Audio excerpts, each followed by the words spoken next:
Do you find yourself anxious and feeling overwhelmed with all of the responsibilities in your life?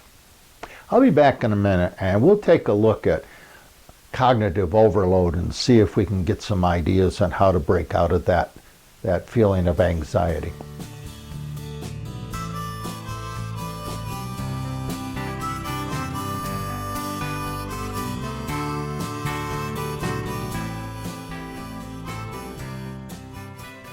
I recently listened to an interesting talk on why boredom moves humans to create and embrace new experiences. It seems that most humans don't like boredom, but without it, we would not be a very creative species. We'd be happy to just be content being who we are, yawning and doing nothing, right? Day after day after day. Well, you get the point. Kind of boring. So boredom is a good thing, right? It motivates us. It motivates us to grow, to learn, to create, and to try new things. Anything that will relieve our boredom. Those challenges and those excitements stimulate our mind. If the human mind was content with boredom, we would not look very human. We wouldn't be very much fun. We'd be just sitting around. Let's take a look for a moment at what it means to take our discomfort of boredom, however, to an extreme. What if our discomfort with boredom begins to push us too far in the other direction? What if our fear of boredom is so great it causes us to frantically fill our minds with busy, exciting, new, creative, stimulating and challenging, innovative, distracting things just to avoid boredom? What would that feel like? Unfortunately, I suspect that's what many of us are unconsciously doing. Our fear of boredom has us living exhausted and stressed lives, frantically bouncing from one distraction, or what I sometimes call shiny objects, to another. We're so frightened of boredom, we don't know how to slow down and simply be. Even though we hunger for deeper meaning in our lives, we still get caught up too busy. We fear that slowing down will somehow lead to boredom and depression. We've avoided boredom, but now we suffer from cognitive overload and a lack of meaning in our lives. Our minds are in a state of constant stimulation.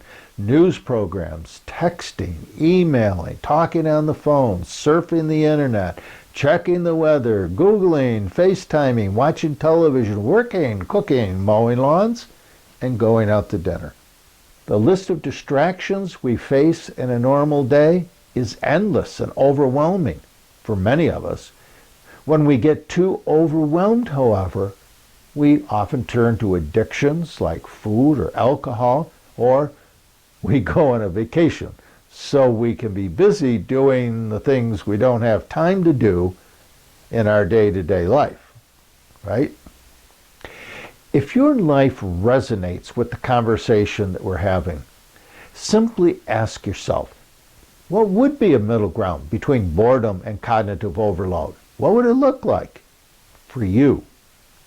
What would that place be between frantic busyness and simply being? What would it feel like? And most importantly, what would you do to avoid the boredom if you were to actually slow down and experience just being? To answer that important question, we need to understand that it's our ego that doesn't want to be bored. Thus, the first step toward our true self and the stillness, or simply being, will require letting go of the tendency we all have to focus on and obsess about ourselves. Boredom doesn't frighten our true self, it only frightens our ego self.